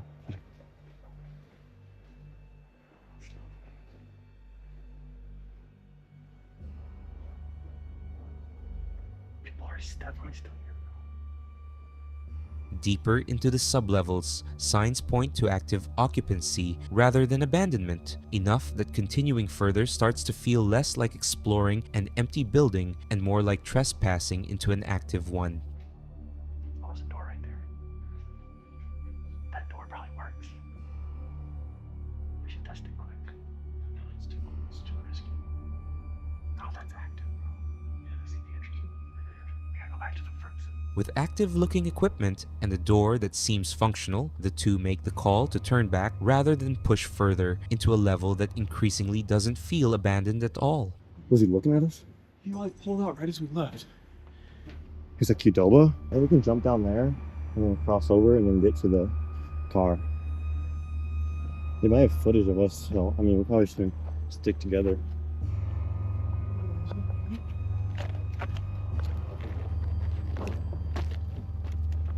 I think we saw a cop right as we were leaving. Leaving the property, they spot someone watching them from a car nearby, and possibly a police vehicle as well. Rather than risk being seen together, they split up and make their way back to the car separately. Alright, no popo getting us to die. Alright, so made it back.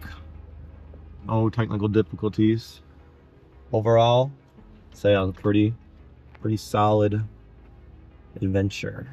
Both make it back to the car without incident, closing out a night that started with an unexplained alarm at one location and ended with an active, occupied, sub-level 5 floors beneath a school that was supposed to be empty. In the comments, one viewer who works in school security offered some context for what they had experienced, explaining that even genuinely abandoned buildings can still be tied to active third-party monitoring, and that certain signage is the giveaway to watch for. Another commenter offered a more technical explanation for the mysterious alarm at the first location, pointing out that motion sensors in abandoned buildings can still trigger from wildlife, power fluctuations, or failing batteries long after anyone stopped actively monitoring them. To this day, neither of them fully explains what triggered the first alarm, or who or what was still active 5 floors beneath a school that looked, on the surface, like it had been sitting empty for years. Tonight's exploration takes us inside a long-abandoned hotel in Detroit, Michigan. As we approached, a local to the area told us that this location used to have somebody living inside. It was rumored he may have been a convict on the run who set up solar panels in a living area inside. Still wanting to document the hotel, we approached cautiously, hoping nothing went wrong. Unfortunately for us, it did. Lord explores and his group go in already knowing the risk. A local warned them someone may be living inside, but the pull of documenting the hotel wins out over caution. Is there someone behind the tree? Someone behind that tree. Is there, or is it a shadow? There was definitely somebody moving over there. Dude, that's where I heard the noise. Someone was banging on that piece of wood. That's how we got out. Look, it was kicked from the inside. Before they've even entered the building, the signs are already there. Movement near the tree line, a board kicked out from the inside, evidence that whoever lives here has been coming and going through this exact spot. Oh, yo, the stairs, dude. Look at this shit everywhere. Everywhere. Why are these stairs, bro? So no one comes up, dude. Oh, he blocked. Oh my god. He's up here, dude. He uses the other stairwell. Like, there's couches and mattresses stacked up like a flight. Like, he just threw them down. Dude, there's flies everywhere in here. Deeper inside, it becomes clear this isn't just an empty building. Furniture has been deliberately stacked to block one stairwell, forcing anyone climbing up to use a different route entirely, a setup that only makes sense if someone's actively trying to control who gets upstairs. There's pictures up here. Yo, there's pictures of people.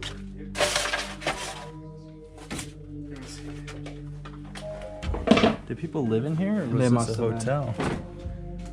Personal photographs turn up further into the building, a detail that makes the earlier rumor feel a lot less like a rumor and a lot more like something they should be taking seriously. As the exploration is winding down, the group comes face to face with exactly who they'd been warned about, a man well over 6 feet tall, closing the distance fast enough that there's no time to think, only run. Oh shit, what's up, bro?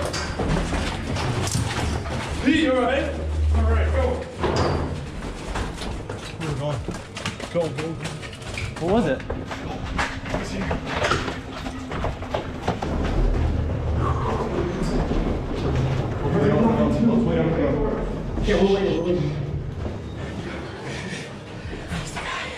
Get his shirt off. I dropped my.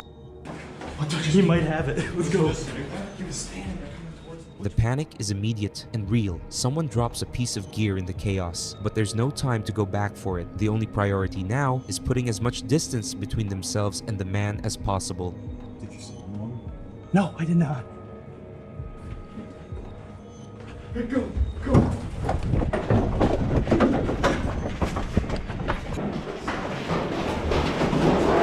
Where? Wait, he might be in the other stairwell. Go. Hey, where do I fucking know? It's right there. Go, run. That's it. We don't know what's in here. We're gonna go down. Stay quiet. Guys, we didn't come in here. Shut up. What follows is a frantic scramble through unfamiliar stairwells, the group splitting attention between finding an exit and tracking where the man might be, unsure if he's ahead of them, behind them, or closing in from another direction entirely. Turn the light off. Holy, you saw him? Yeah, dude, I walked right up to him. Holy. I can't breathe. You good? Yeah, I think so. Once they're finally clear of the building, the adrenaline catches up all at once. One member of the group had come close enough to the man to walk almost directly up to him, a detail that only sinks in once they're safely outside.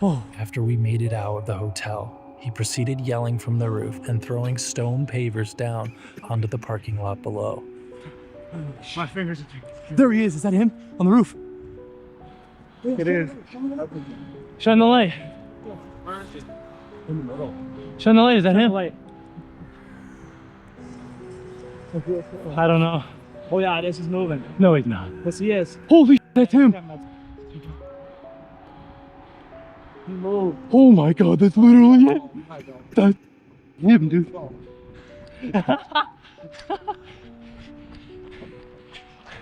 You see him? Yeah, he's in the corner. Holy. He's gonna throw us up. Get to the street. Even from a distance, the encounter isn't over. The man reappears on the roof, shouting down and throwing stone pavers into the parking lot, forcing the group to keep moving until they're fully off the property. After the video went up, plenty of viewers were shaken just watching it unfold from the safety of their own homes. Not everyone reacted the same way though. Some viewers thought the group brought some of the chaos on themselves simply by exploring the way they did. Whatever viewers made of how the group handled it, everyone walked away from that hotel unharmed, and the footage of that shirtless figure closing in through the dark hallways is exactly why the building has earned its nickname among locals, the Tower of Terror. Is Larry there? Oh, what the hell is that? I saw something moving back there from right to left. Looks like a person walking. That's two people right over there. Holy shit. I saw somebody. Hello? This is the cold open that sets the tone for Franco's final night at a Chilean cemetery, a fire burning nearby, and figures he can't yet explain moving somewhere below him in the dark. Made it up the mountain to what will be my last night at this cemetery. Right over there is a fire somebody's making there in the bushes. So I have to avoid that area like the plague, hoping that people don't get curious and coming right over the fence, coming into the cemetery. Before he's even properly set up, Franco already has a problem to manage, a fire burning close enough to the property that he has to actively plan his movements around avoiding whoever's tending it. I think that's two people right over there. The night vision's picking up better than what I can. Oh, I'm lying, that isn't two people.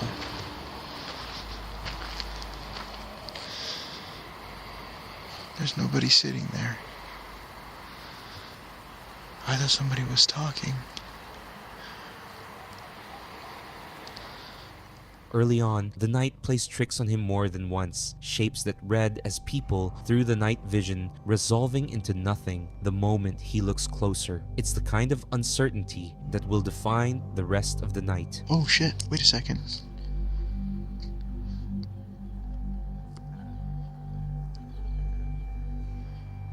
What the hell is that?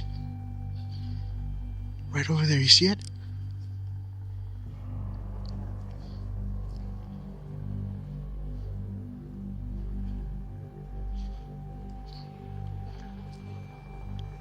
I got something moving back there.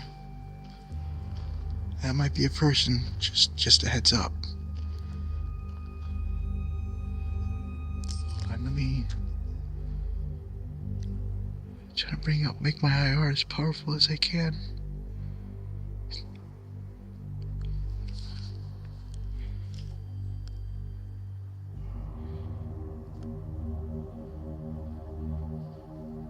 What the hell was that? I saw something moving back there from right to left.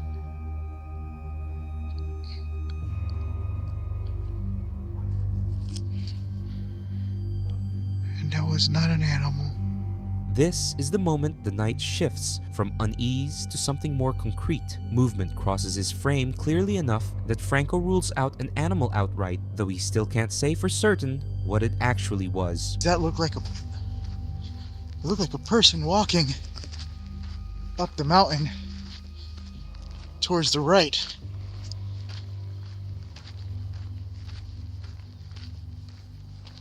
I hear moaning.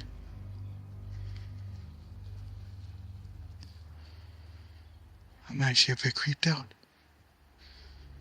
Following the movement further up the slope, Franco picks up a sound he can't easily explain away, a moaning carried on the wind that leaves him rattled enough to admit it on camera. I just switched into my SLS. I do not feel comfortable doing this with just the night vision. This is where I seen what looked like a person walking. And it was like a dark, shadowy thing walking straight down there. Franco switches equipment entirely, no longer trusting standard night vision alone to confirm what he's seeing, specifically because of the dark, human-shaped figure he tracked moving through the same stretch of the cemetery. Holy shit, I saw somebody. I 100% saw somebody passing right by the corner of the wall there on my left. I heard a bit of a noise too, so I was like, it sounded like a footstep. I swear I thought that was a person. I thought that was like an old lady or something, just walking right past. This is the clearest sighting of the night. Not a shadow, not a trick of the light, but what Franco describes as an actual figure, an older woman, by the shape of it, walking directly past him before vanishing the moment he turns to follow. I saw somebody walking fast, and I thought it was like it just looked like a smaller, older person, but towards just walking. So I said, hello, just so whatever, just to say hi or whatever, but he kind of just rushed off, and then I was just like, there's no way. So I started walking faster towards it, and as soon as I turned the corner, there's nothing. I turned the corner up there, I didn't see anything back there. Trying to follow up on the sighting only deepens the mystery. Whatever he saw doesn't just disappear into the dark, it seems to actively rush away from him the moment he tries to close the distance, and by the time he reaches the same spot, there's no trace of anyone at all. My bottom gut is that I'm not here alone, and I think that there might be somebody here. As of right now, I'm being extremely cautious. I even turned off my light. I'm scared. That scared the hell out of me. For the rest of the night, Franco operates under the assumption that he isn't alone in the cemetery, staying quiet and cautious rather than continuing to actively investigate, a shift from curious skeptic to genuinely unnerved. After the video went up, viewers zeroed in on the exact same moment that had shaken Franco the most, timestamping it themselves to make sure it didn't get missed. Others focused less on identifying who it might have been and more on how fast the figure had actually moved. Franco never got a clear answer for who or what crossed his path that night. Whether it was a local passing through unnoticed or something the cemetery itself left behind, it was enough to end his run of nights there for good, closing out the investigation exactly as uncertain as it began. Yo, he's full on chasing us, bro. This is the moment two urban explorers found themselves running from armed security guards inside the largest abandoned mall on Earth. So we are here at the Cincinnati Mills Mall, but inside is actually pristine because this place is like impossible to get into. But I guess, we're gonna try to find a way in. This place is... Unlike most abandoned buildings, this mall has been kept nearly untouched inside, a direct result of just how difficult it is to access. That challenge alone becomes the reason to attempt it. There's security right there. I don't want to encounter him because then he's gonna know what we look like. All right, if he comes towards us, we're running, bro. Within minutes of arriving, they spot a security truck patrolling the lot. The guard notices them and begins driving in their direction, forcing them to retreat before they've even found a way inside.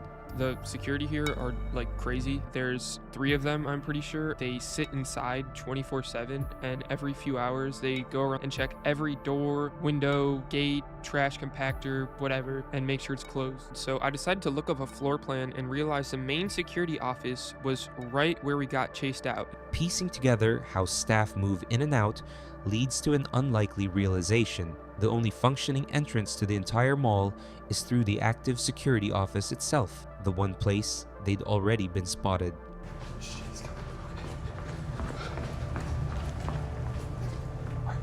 Go. Leaving the gate right there.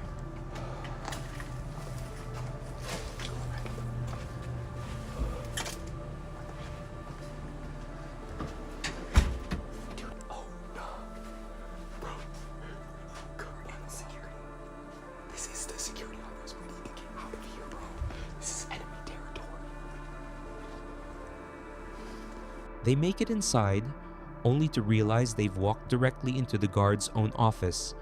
Jacket still hanging, keys still out. It's the last place they're supposed to be found. We found an open door. Yeah, we did. We'll leave.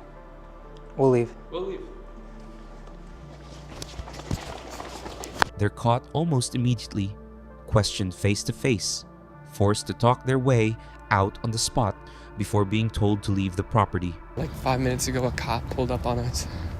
So we're just trying to not have that happen again. It's still open. Holy crap. Okay. I'm really nervous right now. I'm like stupidly nervous. Rather than giving up, they circle back once police have cleared out and find the same door still unlocked, their one real chance to get inside undetected. This is the furthest we've gotten.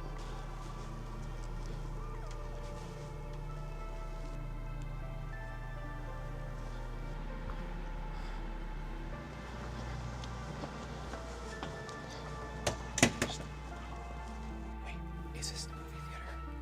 So this was a cinema. Once inside, the scale of the mall becomes clear. An entire abandoned cinema, still recognizable despite the missing seats, just one of dozens of preserved sections hidden behind the sealed exterior. You hear that? You hear people screaming? You hear them talking? That's security.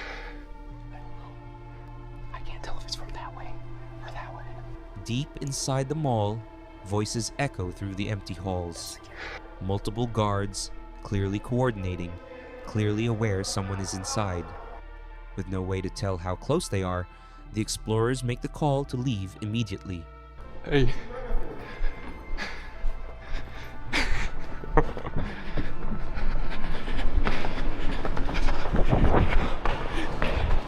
Yo, he's full on chasing us, bro.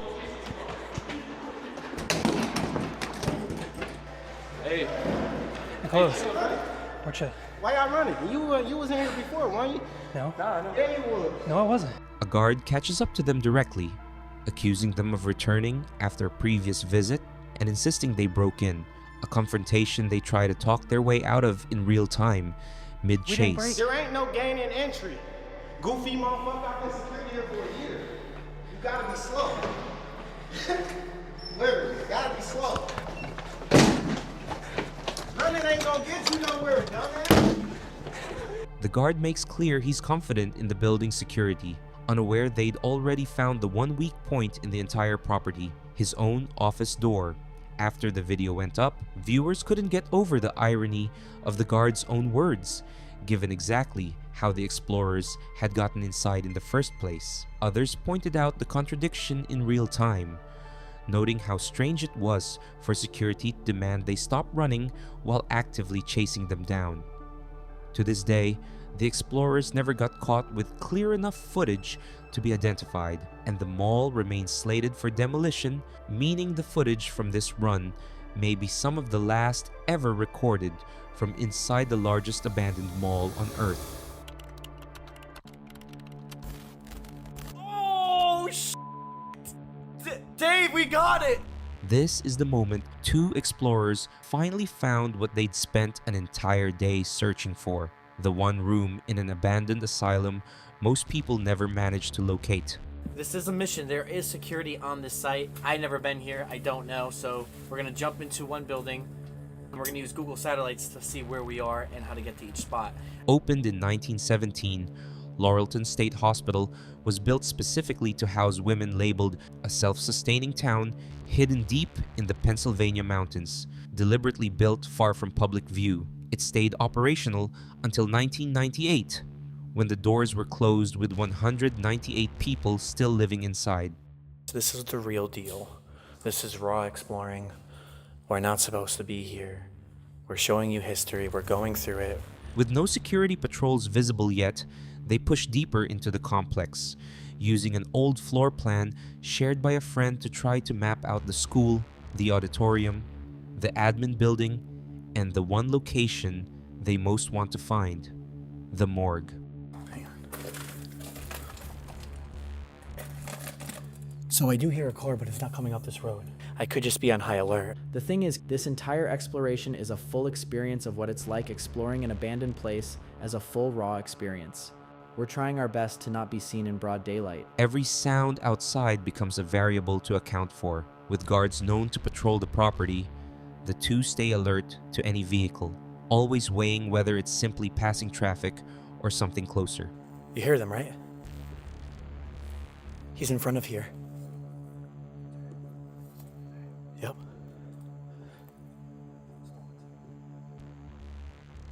They're right in front of us. They're in front of the theater. At one point, unknown figures are spotted directly ahead, close enough to be a genuine risk of getting caught. Rather than retreat, they duck into a nearby building and wait it out. Oh, shit. When he didn't see me, he just walked across. Dave's not even gonna know. Later, near the administration building, another figure crosses in the distance, possibly a caretaker, possibly someone else entirely. With no way to confirm who it is, the explorer presses forward alone, keeping the encounter to himself for the moment, rather than risk drawing attention by calling out to his partner. Wow, people are chilling here. Definitely people squatting here. Even right now. Scares me. People are living here. Inside the administration building, signs of recent human presence are unmistakable. Clothing, personal items, evidence someone has been staying there. In a building this isolated, that discovery changes the entire feel of the exploration. I see the word morgue here. Dude, no one spray paints morgue unless there's a morgue. Right, you like basements. I know, but there's gotta be a morgue here. Morgue! Wait! Morgue right behind me! Is this it? Oh, shit! Dave, we got it! We found the morgue! After hours of searching building after building, the morgue is finally found in the very last structure they check, fully intact, complete with the original examination tables, x-ray equipment, and cold storage where bodies would have been kept before burial. Such an epic find. I mean, these are pretty mint. Just imagine, like, every day someone's like, well, not every day, but someone's like putting bodies away and just closing them like this. Every day. It's so eerie. That's the temperature and how cold it'd be. Standing in the room where hundreds of patients would have been brought after death puts the entire day into perspective. A self-contained town built to keep an entire population of women completely out of public sight, from admission all the way to death. In the comments, one viewer who grew up nearby shared a personal connection to the site. 3 generations of their family had worked there before it closed. Another commenter pushed back on how lightly the tour framed daily life inside, pointing out that patients were often locked into their rooms and had far less freedom than the exploration made it seem. To this day, Laurelton stands abandoned, its buildings slowly collapsing under decades of neglect. What started as a search for one missing room ended as a full walk through an entire hidden town, one built to erase the people inside it from public memory, and now slowly being erased itself. This is Jared Coker, urban explorer. He is inside an abandoned pet treat manufacturing plant in Wichita, Kansas. Alone, with a camera, he has been here before. He knows the layout. He knows which window to climb through. What he doesn't know is that someone is already inside, waiting. Uh-oh. There's a car right there. Oh, crap. A red car pulls up to the outer gate, then drives through it, then through a second gate, coming all the way in. Jared starts moving. He needs to know where the man went before he commits to an exit route. He works through the upper floors carefully, checking angles, tracking sound. Then he hears it, a single bang.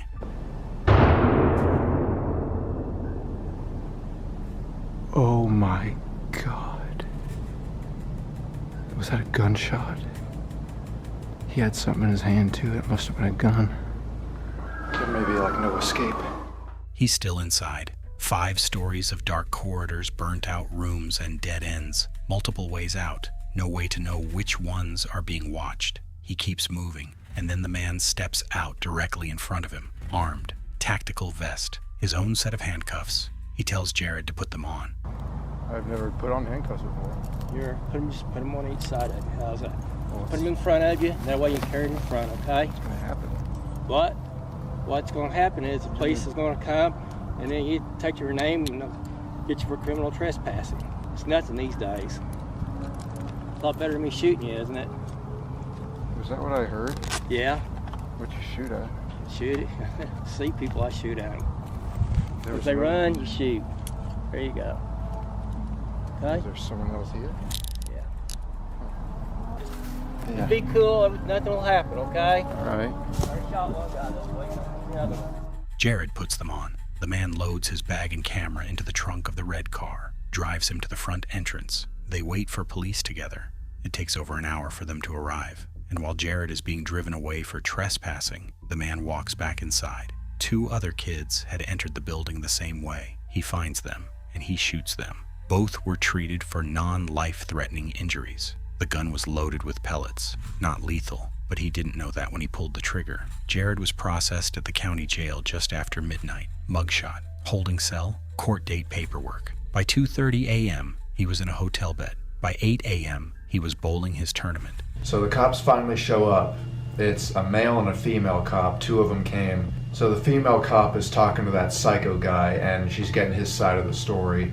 And the male cop is talking to me. Now, this guy couldn't have been more than a few years older than me. He was a really young guy, really polite.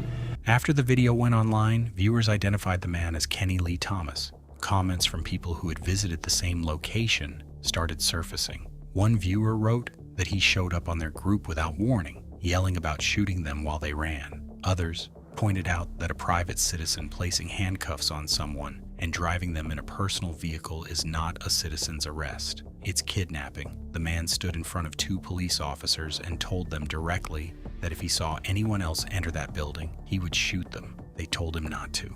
He went back inside and shot 2 people. Jared was the one who left in a police car. An unfinished luxury hotel buried inside a jungle on the edge of the city. It was never completed, never opened, just abandoned mid-construction and left to decay above the tree line. 2 explorers, Shameless Viking and his friend, decide to get inside. Getting in isn't easy. The building is surrounded by fences, barbed wire, and steep jungle hillside on every side. They spend nearly 30 minutes searching for a way through. No entering. Not sure if this was written by the owner or written by some local gang who have taken this for their base. No idea. They notice the sign. They keep going anyway. Eventually they find a section of wall low enough to climb. They pull themselves over. And here we are. We did it. Great. It will be interesting how we get back down. Oh, there's a guard. I saw someone walking there. So we have to go this way? Yeah. If we go that way, we're definitely gonna get seen. And I hope he didn't see us. Seconds after landing on the other side, they spot someone. They try to move away from him, but it's already too late. Hello. Could you ask if it's possible to pay? Can we pay? Kitty? Okay. Okay, no problem. Multiple men, faces covered. They aren't security guards, they aren't staff, and one of them has a gun. They get back over the wall, fast. They definitely were not guards, more like a illegal squatters. Because they had some hoods on, and the other guy even had a gun with him. Started yelling. What did they say? Go back, motherfucker. Go back. Can we pay at least? Go back, motherfucker. And the dog was. Yeah, and the guy. Oh shit! What happened? Oh yeah, you cut yourself. First time. Yeah, the guy had a gun. You saw it? Yeah. Oh shit! I didn't saw that. Later, processing what happened, one detail stands out. First he tried to ask about if he can pay to get in, but when he freaking pulls the gun out, at that point there's no negotiation. Yep, at that point you just get the hell out of there. The building sits above a favela. According to local viewers watching the footage, the men were almost certainly gang members using the unfinished hotel as a base. The sign at the entrance, or not the one that said no entering yet, was almost certainly theirs. Not a warning from the owner, a warning from them. One Brazilian viewer who knew the area said it plainly. You got very lucky getting out alive. If those guys were having a bad day, you'd probably be dead and they'd never find the body. They made it out. The hotel still sits there, unfinished, unreachable, and according to everyone who knows that area, completely off limits for a reason nobody puts in writing. In Rio, the threat was clear. The moment the gun came out, they turned around and left. This is Mo Sargi, a paranormal and abandoned location YouTuber with millions of subscribers. He is alone inside the Sandcastle Resort in the Dominican Republic, at night, with nothing but a GoPro and a flashlight. He came back because his viewers spotted something in his last video, a figure falling from a window, or something that looked like one. What he did not expect was a man with a machete. Now, there have been murders here in the past. We did run into this drug dealer here in the past as well, so I don't know what to expect. I'm here by myself. All I have is a GoPro with me. He knew the resort had a history, a drug dealer living on the grounds, reports of violence. He had been here before, in daylight with a friend. This time he came alone, at night, without his main camera. He had forgotten his memory card. He went anyway. Hello? Oh, what the f? Hey man, I don't mean any trouble, bro. He's got a machete. Hey, I don't mean any trouble, man.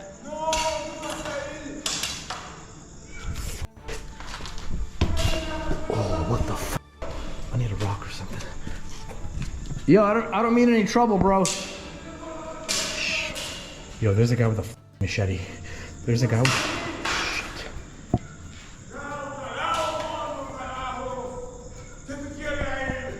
What is he saying? Okay. Okay. Oh, he's coming. Shit. I got a rock. Shit, I gotta hide somewhere. Fuck, guys, I don't know what to do. Shit. Okay, I gotta jump out. I gotta find a way out of here. Oh my god, there's a guy with a machete. There's a guy with a machete and he's coming after me. Within minutes of entering the main building, a man steps out of the darkness. No warning, no words, just a machete. Mo immediately backs off, trying to talk his way down. The man isn't interested. He starts moving toward him. Oh my god. Guys. Oh, I might have to jump buildings. There's a guy with a machete coming after me. Oh my god. Oh, okay. I might be able to jump down through here. There's a guy with a machete. Where'd he come from? I'm gonna turn off my lights. I'm gonna walk in the darkness.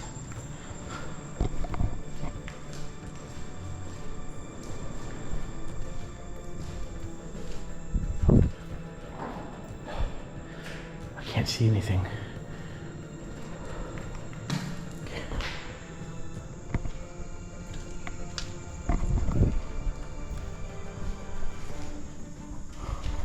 Okay. I'm being chased by someone in an abandoned resort. If I die today, there's a guy with a fucking machete. If I die today, I'm filming a video here. I'm not trying to hurt anyone. He runs, up floors, across walkways, through pitch black corridors. The man keeps coming. At one point, Mo considers jumping between buildings to escape. He grabs a stick with a nail off the floor. That is his only option for defense. He stays completely still in the dark and waits. Come on, man. Jesus Christ. Jesus, he's pissed. He's pissed.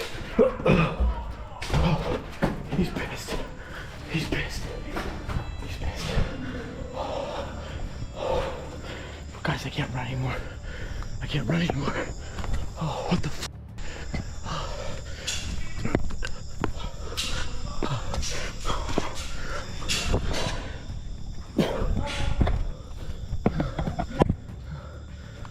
Yo, man. Yo, bro, chill. Chill. I'm not trying to hurt you, man. Man, what the hell's wrong with you? What's wrong with me? I'm not doing anything. Man, you come to my house. Why would you do This is an abandoned resort. It's not your f***ing house. Bro, screw off. Dude, I'll give you money. Chill. I don't need money. F*** off. Then f*** off then. Seriously. F*** off. How about that? No, seriously. F*** off. You can You ain't gonna do shit. You're all tough with a machete. No, you're just... that. You're just tough with a machete. I just climbed this damn building. Bro, you drop that machete, we're gonna have a fight.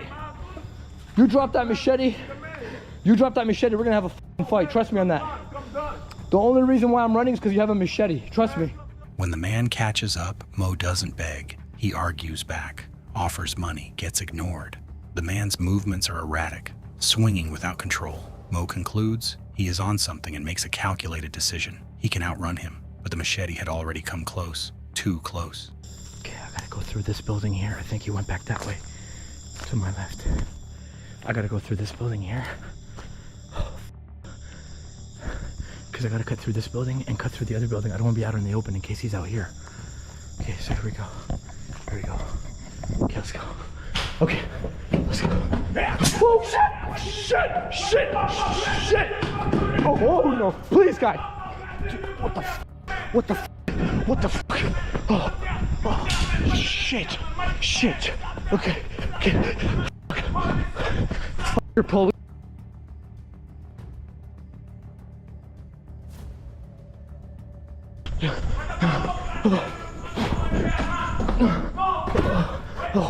Oh, shit, he's fast. He's f***ing fast. I thought I was fast. Oh, f*** this. Oh, f*** this. Oh, f*** this. Oh, f*** this. Oh, f*** this. Oh my god. Oh my god. Oh, okay. Okay. Okay. Okay. Okay, where are my keys? Please, where are my keys? Shit.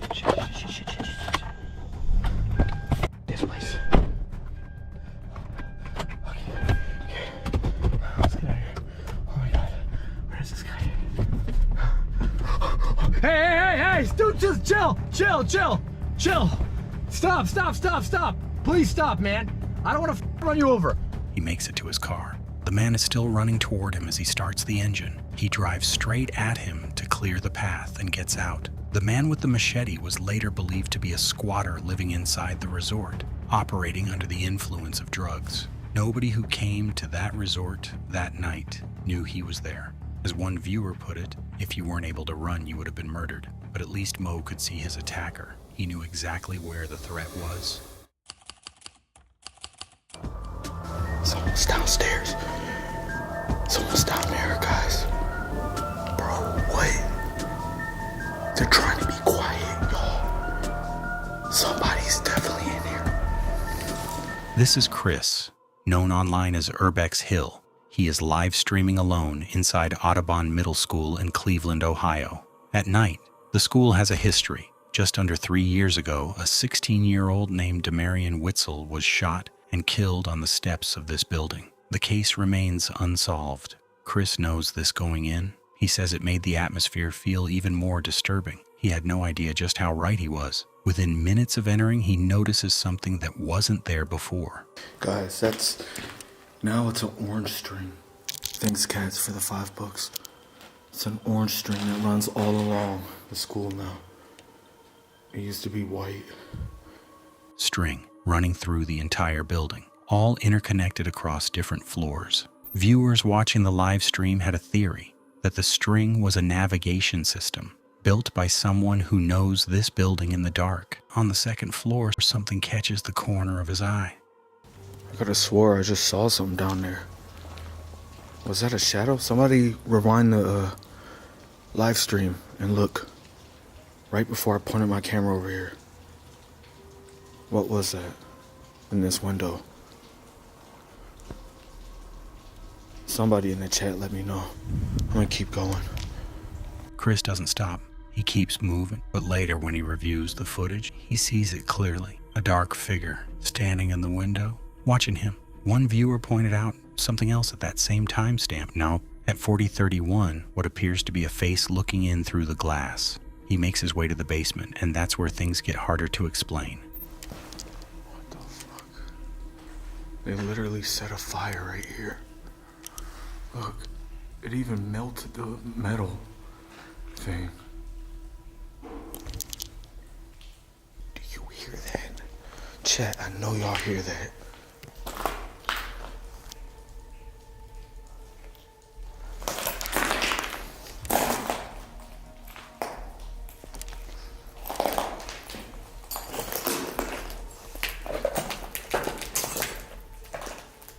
A sound, low, coming from somewhere in the basement. One viewer went back and turned their volume all the way up. What they heard sounded like almost a wind blowing or wailing, but it sounded human, and Chris had heard it too. Some viewers suggested it was structural, the building's rusted steel slowly giving way. Others weren't convinced. Chris eventually makes it back to a room he visited 2 years earlier, a room he has never been able to forget.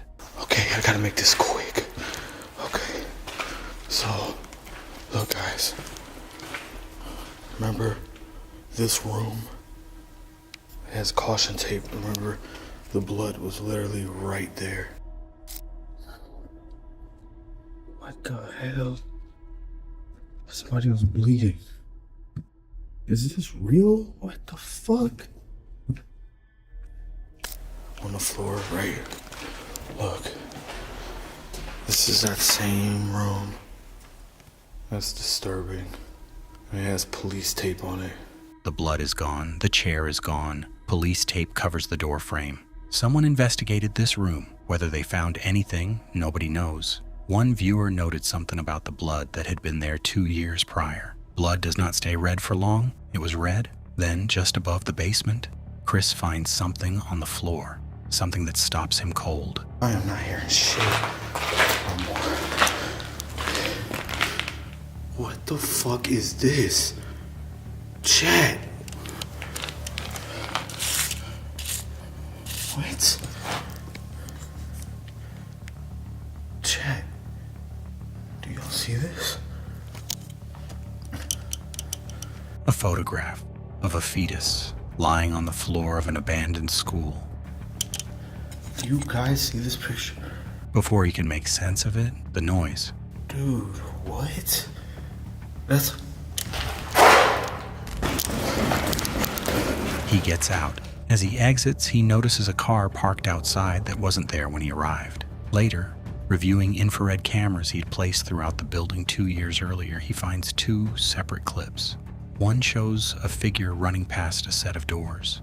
The other, something in the auditorium that, as he puts it, nobody ever pointed out. He posts it online and asks viewers what they see. The comments disagreed on everything. The string, the sounds, the blood, the photograph. The only thing nobody disputed, Chris was not alone in that building. 2 explorers, deep in the woods off Ponderosa Road, miles from anything, and then without warning, a masked woman steps out onto the trail directly in front of them. Oh! Shit! Are you kidding me right now? Again? Where'd you just come from? I took the wrong way. Oh my God. goodness. What do you mean? Did you see my other 2 guys? What? What? Did you see my other 2 guys? Did we see your other 2 guys? No. You're supposed to go that way. No, we're not supposed to go that way. No. Want to meet them? No, we don't want to meet him. I don't want to meet them. How about not? She isn't lost. She isn't asking for help. She's warning them. 2 men, further down the path, in the exact direction they had been heading. They turn around immediately, and that's when the woods start moving. No. I don't know. Shut up. Hey guys, is that you? Oh my god. Let's go. I'm hearing breaking through the woods. Now she's saying, hey guys, is that you? And not only one, she's got 2. They make it back to the car. The woman is still somewhere behind them in the distance, and for a moment it seems like it's over. It isn't, because when the footage went online, viewers started pulling it apart, and what they found made the encounter look considerably more deliberate than it first appeared. Earlier in the same exploration, before the sounds in the woods, the 2 of them had found something near a waterfall, a sealed tube lying on the ground. Inside it, a rolled-up poster, covered entirely in images of owls, sealed inside a tube, left at a waterfall in the middle of an unmarked forest. Is it a wanted poster? It's unraveling like a wanted poster. Types of owls. What? Types of owls. What's that got to do with secret society? Randonautica, but... Randonautica. Earlier on the same trail, they had spotted a large owl watching them from a nearby tree, and the bottom of the tube scratched, marked, like something had gripped it. Look at the bottom. It looks like it was like... Stamped? Bitten or something, or scratched.